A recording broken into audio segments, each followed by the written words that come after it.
Okay, this is Dan Foster again in the fig patch in Michigan. Again, it's October 1st, and I'm focusing here on my center row figs, my special figs, the ones that have proven themselves a little bit or have established themselves as being good enough to be keepers. And what I do is I start off with a 12-inch pot, I go to a 20-inch pot, and then I bump them up to a 26 to 30-inch pot. I have inline irrigation on everything. I've cut back on the irrigation a little bit at this time of year. We've been lucky to not have a lot of rain, and the weather has been absolutely gorgeous the last week, and it continues to probably be that way for next week as well. I think what's happening is Hurricane Ian is kind of pushing things up and keeping things steady here, keeping the rain away. So sometimes we see that in the fall when hurricane season kicks in. It kind of, those lower hurricanes come up and they kind of keep the weather nice at this time of year. I kind of noticed that. I don't know if that makes a lot of sense, but for whatever reason we haven't been getting any rain, which has been really nice. This fig is Moscatel Preto. I've had this one for quite some time. This plant is probably 5 years old. It's a bronze copperish, what do you call that? Cinnamon color, almost red. Caramel color. I've heard it described as caramel. It's got Preto in the name. In some of my descriptions, I've kind of mentioned that, you can tell why it's got Preto in the name, because it's got good flavor like a Preto does. But it doesn't have as much berry flavor as a Preto. But when they're ripe, what happens, if you can come over and focus on this one, they get this really nice cracking on the skin. Mm-hmm. They start off when they ripen as being kind of reddish brown in color. You'll get a breba crop off these too in July, and reddish brown to then darker with some cracks. If you look over here, they droop down, get soft. I've been picking on this one for a few weeks now. And there's not a whole lot left because I've picked a lot of them. It's pretty productive variety. There's no issue with productivity on it. It's a fairly healthy plant. I've got basil planted in my pots. I like to do that. It helps me utilize the space and get more out of my space. And so that's a Thai basil. I like to cook with that. So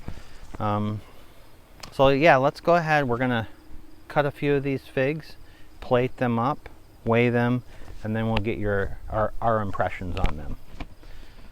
Okay, all these three figs look a little different, but there's three figs at 114, so 114 divided by 3, about 38. This one is swelled. It's got cracking on it. This one has got cracking on it. It's a little bit smaller.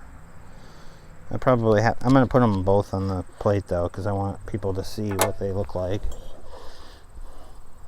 I've noticed that every time I taste this one, it always looks different. Almost never looks the same from year to year to the time of year. You can see that one probably was not ripe. When I cut it, that white stuff kind of oozes out. Let's cut this one this way. So it's not deep red, it's kind of amberish rose, I guess you might call it.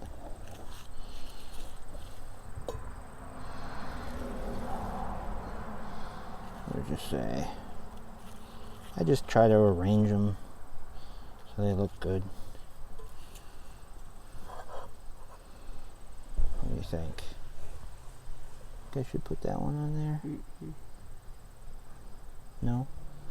I think I should. I want to make sure I get a good representation of what this fig looks like, so.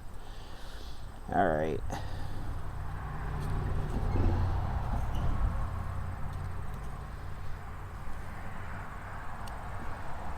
What do you think? Mm-hmm. Good? Mm-hmm.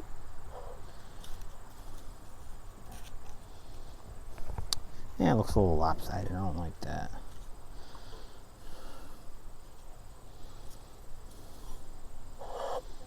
There we go. I mean, I got the color. Mm-hmm. All right, let's take a picture of it and then we'll taste it.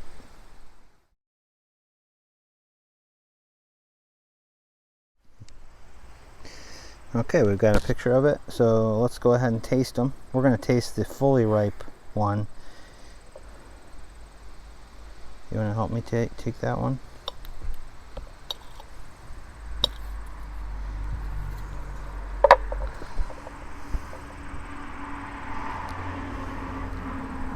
All right, so this is Moscatel Preto. I got this one from my good friend Rafed, who I believe it came from Nelson out of Toronto or Canada area, Canadian area. Pretty good. Sweet with some acidity. Nope. Definitely. I wouldn't say very. No berry. Yeah, not berry. No berry. But it's definitely not a honey fig either. No. It's a good. It's good. Traditional fig. It's productive. It has a long ripening season early. I think it's a really good fig for northern climates. I bet you in the south it would also do well, especially without rain. I don't think it does great in the rain, but like we haven't had a lot of rain, so it's done really well for us. Again, it's deserved a spot in the center, the center row here with the bigger pots. I just haven't ever had a reason to get rid of it, so it's always done really well for me here. It's been productive, and I hope you guys get to try it. Thanks for watching.